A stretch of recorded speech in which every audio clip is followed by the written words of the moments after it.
Hello everybody and welcome to a brand new thing on the channel. This time we were going to be playing some Disco Elysium. So you may know what Disco Elysium is if you're watching the video, but if you don't know what it is, it's a role-playing game, a visual novel. Basically it's very narrative driven and there's skill checks, but it's pretty wacky from what I've seen and the 15 minutes that I've played. So let's just jump right in and see what happens. Like I said, it's going to start real nuts, but we can figure it out.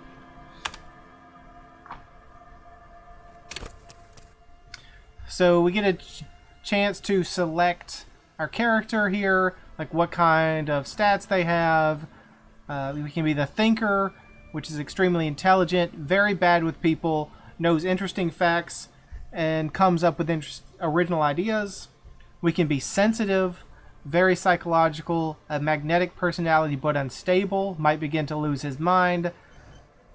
Physical, extremely physical, interacts with the world through his body, gets things done, but dumb as a rock. Or we could create our own. And we can see the different kind of stats that these kind of archetypes have here. So the thinker has 5 intellect, 1 psyche, 2 physique, and 4 motorics, maybe? No, I've never seen that word before. Plus they have a bonus to encyclopedia, so they know things. The sensitive seems to be kind of the reverse. Low intelligence, but high psyche, high physique, and the physical, again, is like all physique and smashing things. We're going to go with the thinker because I just think that's probably closer to who I am in real life. And maybe that's a better fit for this play. So let's go ahead and get started.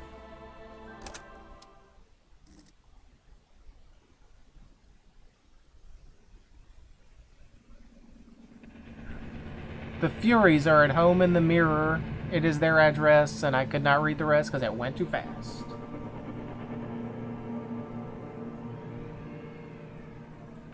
There is nothing. Only warm primordial blackness. Your conscious ferments in it. No larger than a single grain of malt. You don't have to do anything anymore. So again, I told you that things were going to get a little wacky, and here things are getting pretty wacky. So our reptilian brain is speaking to us as an actual person. Ever. Never, ever. So we have a chance to respond. So we can simply keep on non-existing, or we can respond back, never, ever, ever? Never, ever, ever, baby. Very interesting personality here. Okay, so let's keep on non-existent. No matter time passes. It is utterly void of struggle. No ex-wives are contained within it. What was that about the X something? An awareness creeps up on you. A mass lies hidden in your dead angle, soaking in some lurid acidic sauce. It's bloated and shameful, a pool of meat surrounding you. This is a terrible line of questioning, and it will only lead to more awareness of the meat thing. Meat thing? Are we the meat thing? And we have a new character here, or a new voice. The limbic system is talking to us. I want to know about this X something. Ex-love. Ex-tenderness. It is foolish of you to resurface to the loss. Not after all the damage you suffered to get here. Some of it irreversible. Stay. Sail with me through the abyssopelagic zone. Yeah, you sound like a cool dude, Ancient Reptilian Brain. Appreciate the offer. But no, I want to get off now. I like pain and burning light and wanting things from people who don't want to give them to me. Do you really? I do. Let me off this crazy train. You wouldn't like it if I told you what was back there. Why'd you think you had to bludgeon yourself into oblivion? Or did you not scent yourself marinating? Poured so much over yourself. Got a bit carried away, did we, Chef?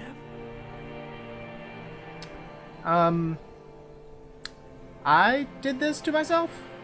Yes, your one disco mother. Okay, so tell me what's waiting for me on the other side? There's this giant ball there, in evil apes. And the evil apes are juking it out on the ball. You're one of them. It's basically all just evil apes juking it out on a giant ball. Well, how big is this ball? You can't even make out it's a ball when you're juking it out. It's that large. And how small are the apes? Infinitesimally small. It's pretty small. Okay, and this duking it out I keep hearing about, what's that? Vying for resources. It's a stupid expression you picked up somewhere. The part of the presentation you want to take home with you is this. You have to beat the other evil apes in the face, or you lose. That's sad. I don't want to beat other people in the face. Yes, it is. And you drowned in that sadness a long time ago. What do you mean we drowned? You lost. Uh-oh. That doesn't sound good.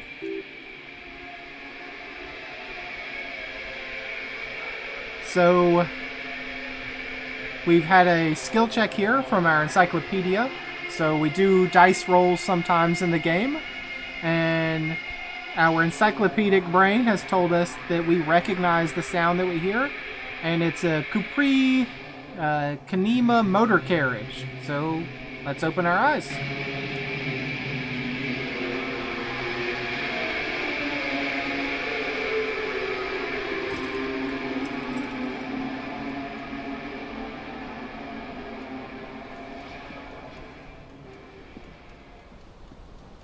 And here we are. I guess this is us. Stumbling around with no clothes on. And there's different things it wants us to interact with, so we'll go ahead over there and... A magnum-sized bottle of Commodore Red is empty, so clearly we were drinking a lot. What's this over here? An empty cassette case. I'll take it. It looks like someone tore out all the tape while the song was playing. That's why the cassette tape is empty. This cassette case. So if we hold tab, we can see other things that we can interact with that aren't highlighted, you know. This reel-to-reel tape player still on, rolling empty. Okay. I saw over here a shoe. Let's go grab a shoe. We have a left shoe.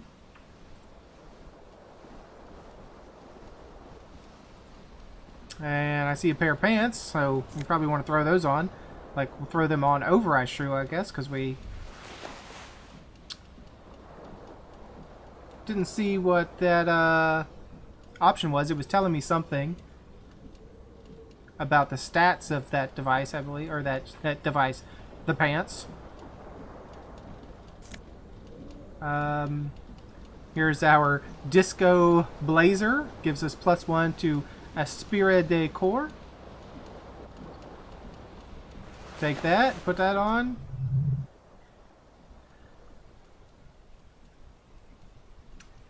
So here's another skill check, I think, for perception. You hear a jingle. Keys are clinking in the pocket of your flare-cut pants. Okay, fish them out. And we found the keys. It says, whirling in rags on the aluminum key ring. There is a single key on the ring. The number 1 is etched on it. It should open the door. Okay, so we found our keys. And our encyclopedia knowledge told us the Whirling in Rags is a hostel cafeteria in the urban coast, frequented by dock workers. Okay, so we're somewhere on the urban coast. I see something flinging around on the fan. What do we have? The fan has 2 chain pull switches. One ends in a tiny fan, the other in a light bulb. A truly horrific necktie has somehow attached itself to one of the blades. And here we have another skill check. So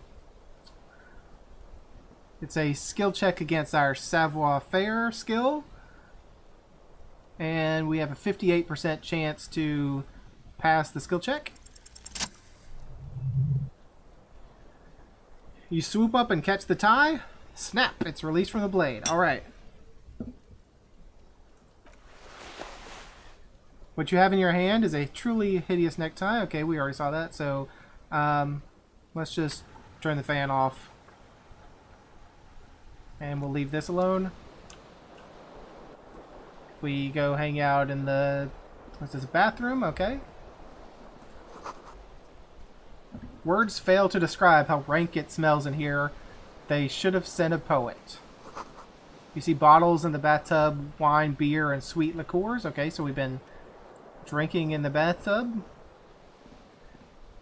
And here is something. A white satin shirt gives +1 to conceptualization and -1 to suggestion. We'll take that. What else can we interact with? We can interact with this door. No, it appears to be locked. We can interact with the mirror. A mirror hangs above a bent and broken sink. In a fierce discharge of masculine energy, someone has ripped half the faucet off. I'm guessing that was us. So here's a conceptualization check. We succeeded. Was this not the same, I don't know this word, that founds empires and lays waste to cities, virile, uncaring towards the little things? And we did a logic check. Probably not, no. Hot water sprays from the faucet's base and steam covers the mirror. You cannot see yourself, just a vague impression of a man. Suddenly you realize you have no memory of the face that awaits you there underneath the soft vapor. So we really don't know who we are. We've woken up from that void and we have no idea. So let's just wipe the mirror off, then we can see who we are. As you slowly reach your hand toward the surface of the mirror, Inland Empire says, "Abort! You clearly have not thought this through. You won't like what you see there, and you will never unbecome it. I don't care. Wipe the mirror." Behold! We're an interesting looking fellow. I have no idea who this thing is, do you? Dear Lord, help me. What is this? Of course I do. It's some kind of superstar. I think I'm a superstar. This is the face of a late-stage alcoholic. Yeah, that one. Too late. You clearly have rigor mortis on your face. Or wait, is that an expression? Are you trying to make an expression with that face? I'm not making it. The face is making it itself. Please stop. It's horrible. You're scaring yourself. Okay, we'll try to stop. Oh my god, you can't stop. It's like it's not even voluntary anymore. You have worn that grin on your face and now it won't come off. What does it even mean? What is the emotion you're trying to convey? We have the option superstardom. God, I don't know. It's indescribable. I think it's supposed to look suggestive. I'm afraid it's meant for the ladies. I'm insinuating that I'm vaguely sympathetic. I think it's I'm sort of pulling it off too in a sad has-been kind of way. There's some charm to it. Or simply it's an expression of pain. No, I think we're trying to be sympathetic.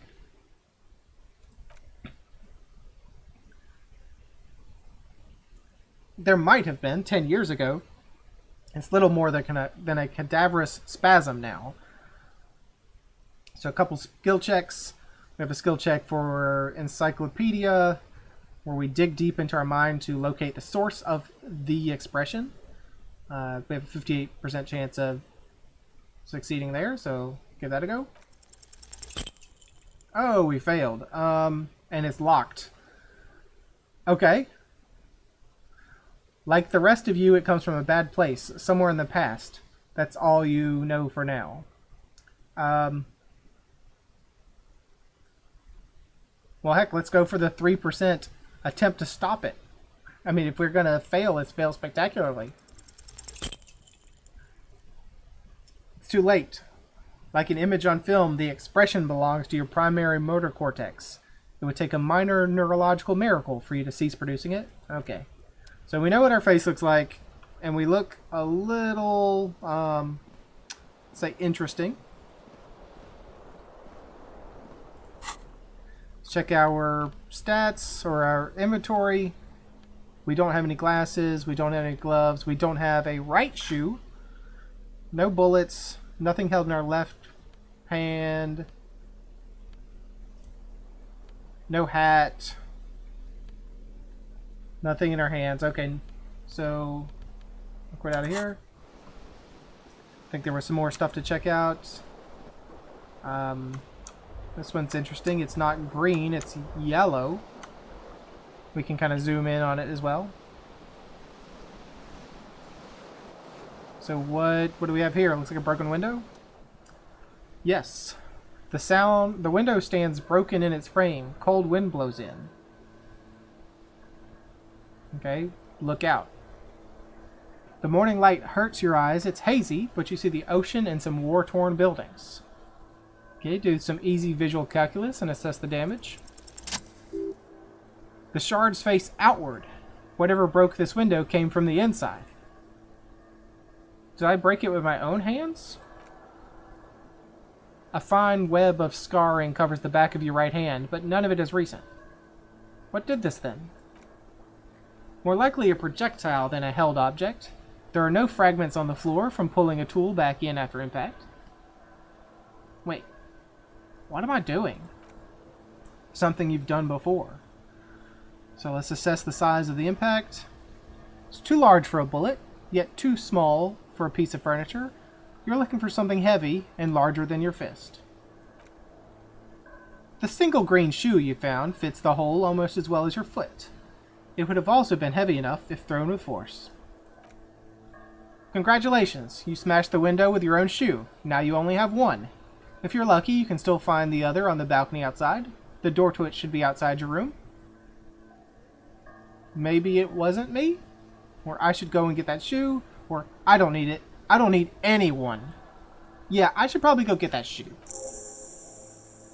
New task. Find your other shoe. Okay, and so it's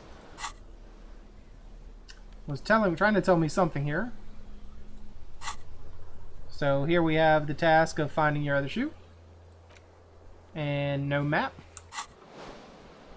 Alright, so I think the only thing we can do here is leave. And head out into the hallway.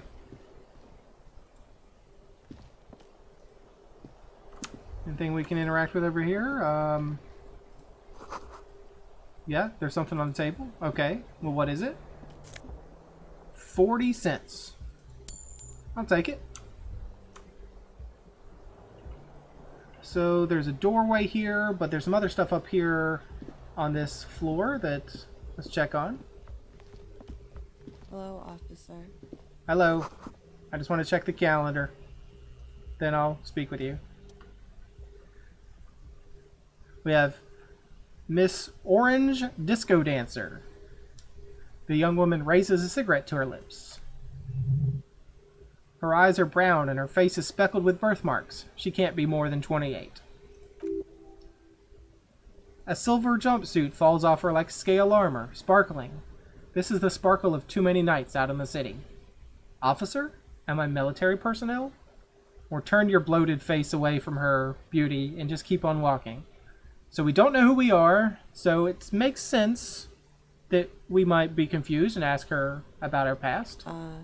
No. Then why did you call me officer? Because you're a police officer, sir.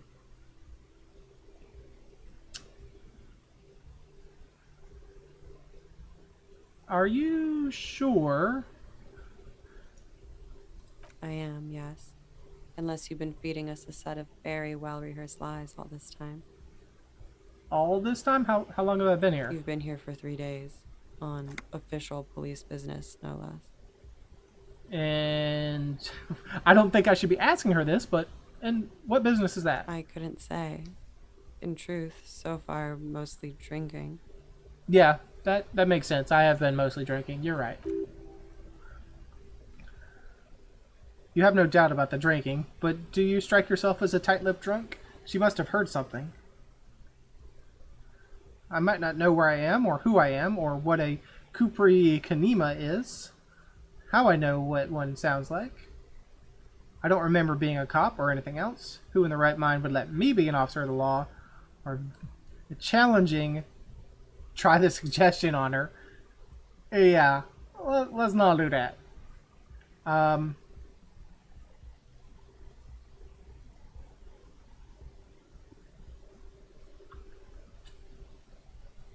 So let's just fess up that we don't remember anything. Could it be because of the drinking? Yeah, it's because of the drinking. So if you've been noticing, the time down here in the bottom right has been passing as we're having this conversation. The time, as far as I understand, the time doesn't really change except for when you're in these conversations. So she hasn't had time to put her makeup on. This is her morning cigarette. She looks tired, her beauty waning faster than it ought to at her age. Of course. Yeah, let's just Careful, go. officer. They don't like the police around here. Okay, bye, Miss Orange, disco dancer. Something stirs in you as she's about to go. Call it an instinct, a need. The need to ask questions. It's like you've said the words a million times before. She looks back at you, a light glinting off her eyes. Before you go, I have some questions for you.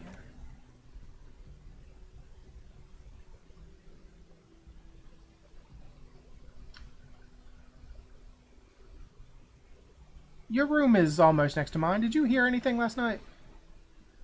There was the usual ruckus. Loud disco music. And did I have any visitors? I couldn't say. It's impossible to hear people speaking from over here. So tell me about the loud disco music. Oh yes, various artists. Ostentatious orchestrations prime among them.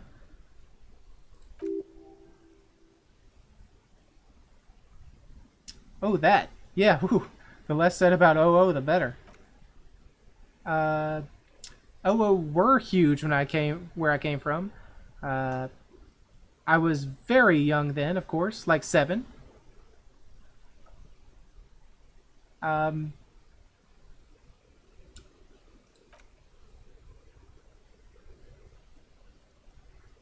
don't know about that. At around 2 o'clock, the disco stopped. There was a change of pace. Yeah, well, what happened? A slow, sad song started playing, like organ music, on repeat. That went on for quite a while. Some of the time, you were yelling along to it. Was I singing this? Show her the empty case of the smallest church in St. Saëns. Yes, there was a church in there. A real small church, like the smallest, saddest church in the whole world. It was about that. And also... what else? It doesn't matter anymore. And that we are alone now, it was difficult to tell. The song itself was very quiet and soft, but you sounded like a wounded boar, sir. It was hard to understand what you were singing on top of it. I'm sorry. Don't be. I was going out later anyway. It didn't bother me. Then what happened? Then you started screaming and trashed the place.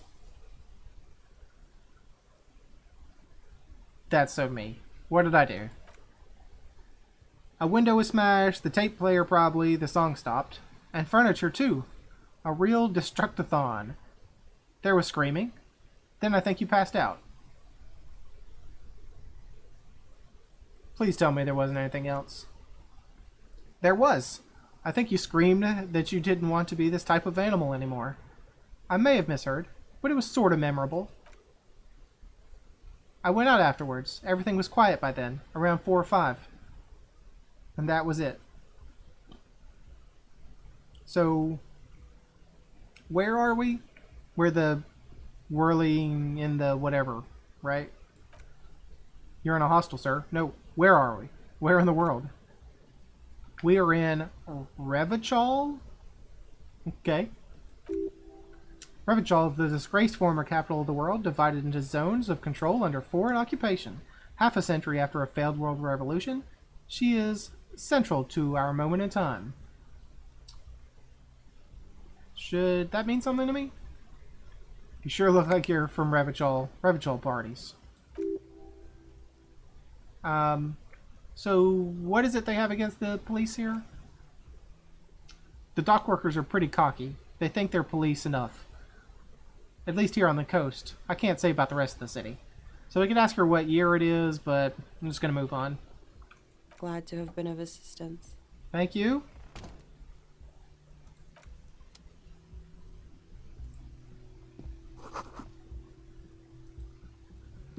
Yes, I will try to go out and get my shoe. I haven't forgotten.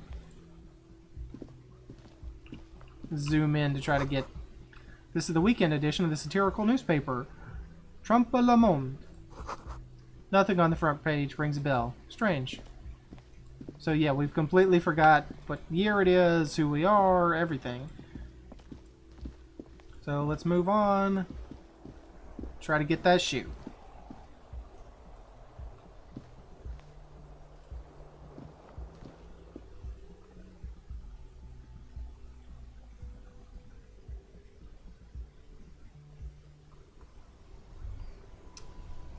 We're outside and it's extremely bright. Yep, there it is, the whirling in rags. It's pretty dumpy outside. But I see our shoe. Take the shoe.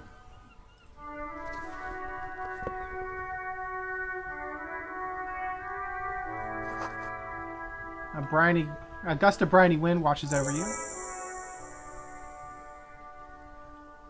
There they both are, two identical shoes, both copiously green and indiscriminately snakeskin, reunited on your feet. Thanks, composure. Like two baby crocodiles. Wait, these do not look like normal cop shoes.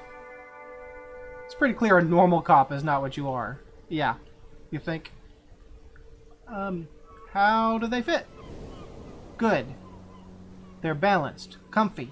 Feels like the only thing about you right now, the only good thing about you right now, truth be told. Okay, so we'll head on inside. And go down the stairs, I think. We can sleep after 2100. Sleeping heals your health and morale. So I think that's our two bars here. We have a health bar and a morale bar. I'm assuming bad things happen if either one of those goes to 0. Can we interact with this door? No, it doesn't seem like we can. We can interact with her, but there's no point, I don't think. So downstairs we go to figure out what's going on.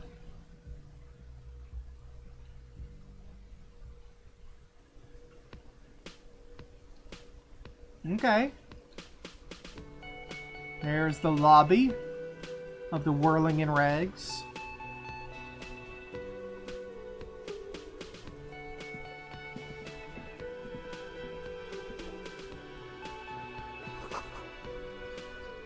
We have a little stage here. A big old karaoke mic. It's a chalkboard. No, it's a speaker. Speaker connected to the radio. The music is seasoned with static. You should totally sing karaoke here, the first chance you get. Your emotions need to be expressed. People need to know your vast oceanic soul. My soul is immense. My soul is modest, it's normal sized. My soul is puny. My soul's cubic content is obscured by the hangover. Yeah, I think that's it. Of course. At this point, precise measurement of your soul can only be performed from the outside. It needs to be heard. Through a PA system. By other people. This goes well with a theory I'm developing that I'm a down-on-my-luck superstar person. What should I sing when it comes to it? You should sing the sad small church song from the tape you found. Thought it was obvious. Of course, they'll really get a gauge of my soul with that one. Or I was thinking maybe I could sing something happy. Like from those ostentatious orchestration folks? Nah, sad song. Serves them right. Wipe that smirk off your face. That smirk off their face with your sad, tragic small church song. Who's laughing now? No one. Now we have the task of sing karaoke. You would need another copy of the tape first, though. The one upstairs is destroyed. Okay. So, excuse me, sir. Can we have a chat?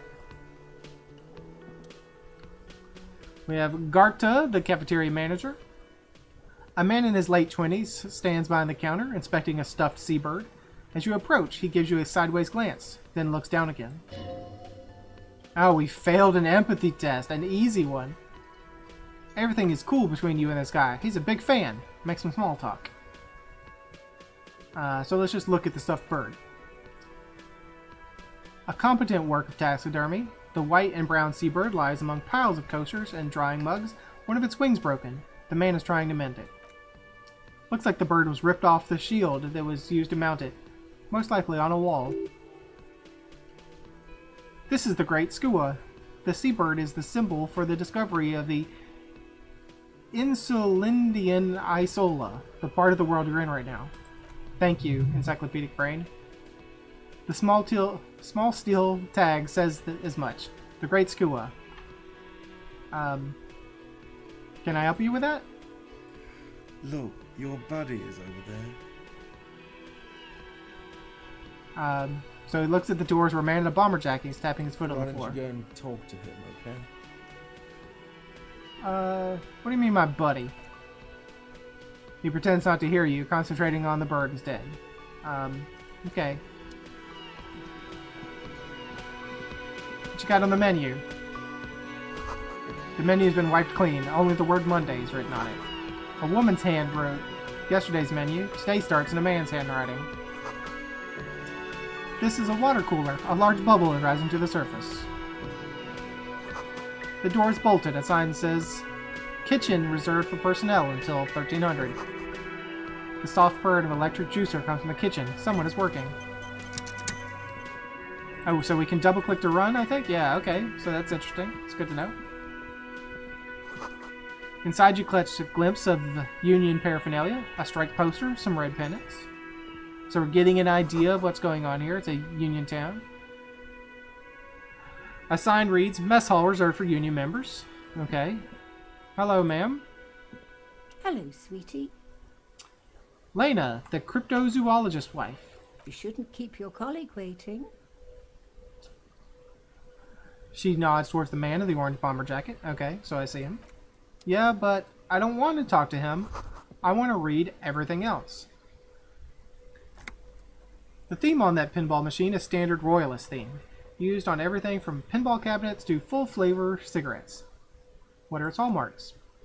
Clinging to a picture book version of the past century, waiting for the king to come back and cast out all the profiteers and homosexuals. Basically, imagine a yellow plastic crown with a liquor brand emblazoned on it. I'd rather know more about the world of today. The contemporary period stands still. The fated carousel of progress that doomed the royalists is itself winding down. Our time is ending into what no one knows. So, a little interesting world building that I'm not really understanding. And yes, I'm going to ignore him for a second. So we could head outside.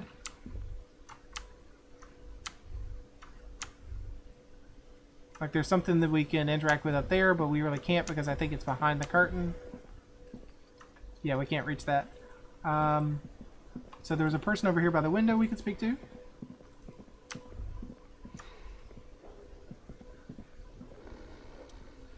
A sleeping dock worker. A man is sleeping at the table wearing mud-caked boots and rolled down overalls. The back of his shirt reads Wild Pines, encircled by a logo with a tree. A colorful piece of plastic is dangling from his carabiner. Makes your fingers itch. Are we thinking about stealing from him? On the counter, rolled out of his hand, you see a blister pack of headache medicine. We could try to wake him up, but we would probably fail. We can pick up the pills, but They'll think we want to do that. We're no thief that I'm aware of. We can inspect the piece of plastic on his carabiner. It's a dock worker's ID, doubling as a shift card and a job permit. A young, able-bodied man stares back at you from the photo. Santiago S. John. Okay, hello, Mr. John. Mr. Santiago, I guess? Because I doubt John would be your last name, unless it's Saint John. No, we don't want to steal, so let's move on. A bottle of rum has been knocked over. So we have another character now. Electrochemistry is speaking with us. That sugary black rum stained on the counter makes you teary-eyed with joy. It's almost touching how syrupy and sticky it is. How long have you been up already? Not now. No. Like... Oh, excuse me. Do you have something better to do than lust for sweet syrupy rum and lemonade with a twist of lemon? Maybe lime? Maybe who cares? Just rum? No. We're gonna try to be a good person and not delve into our vices. A bespectacled man, Kim Kitsuragi, in an orange bomber jacket is tapping his foot on the floor, looking like he's waiting for someone. You. As you approach, he narrows his eyes and extends his hand in greeting. On the sleeve of his bomber jacket, as well as on its back, are the same enigmatic white rectangles as on your blazer. So we'll shake his hand, sure. Hello, I'm Kim Kitsuragi, Lieutenant, Precinct 57. You must be from the 41st. If you say so. You realize he's waiting for your name. We can try to invent a name, or tell him the truth. You know what? We have a high chance. Let's just make up a name. And we failed. Raphael Ambrosius Costo. No, I don't think we want to be Raphael Ambrosius Costo. It's so cool. It's very cool. But won't I come off like a douche if I call myself that? It's very, very cool. But maybe it's just a too ostentatious. No, it's not. Raphael Ambrosius Costo is one classy name for one classy cup. Say it. My name is Raphael Ambrosius Costo. Yes, well. He doesn't even process what you just said. He just moves on. Not for a moment does he believe that's your real name. He casts it aside as an interdepartmental joke or peculiarity he doesn't understand. It looks like we had a little scheduling error on Sunday. Saturday too, actually.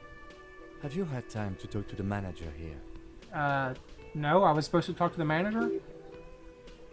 What he means is he's been trying to meet up with you for 2 days, but you've been otherwise occupied.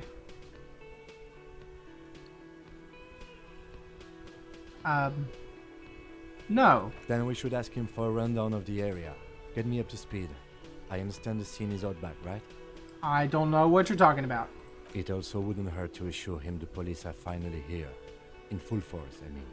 Have you mapped out the initial interviews? No. Okay, we'll have time for that after we take a look at the coroner's case. The coroner's case, so there's a dead man? Have you removed the dead body from the tree? From the tree? No. So the body is still in the tree? Maybe? Where it has been hanging for 7 days straight. We should go there as soon as we are done talking to the owner.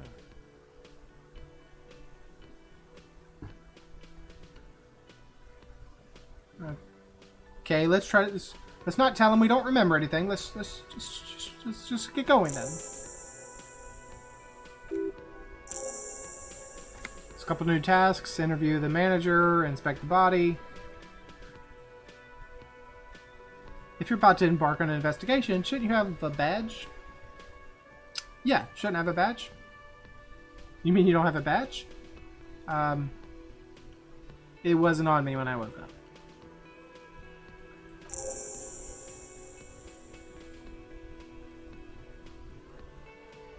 Losing your identification card is a serious matter. My vehicle has a shortwave. You can use it to report your badge missing. I advise you to try to locate it as quickly as possible. but getting the body down should still take precedence. Lieutenant Kim Kitsuragi is now in your party. You can talk to him whenever you like. Okay.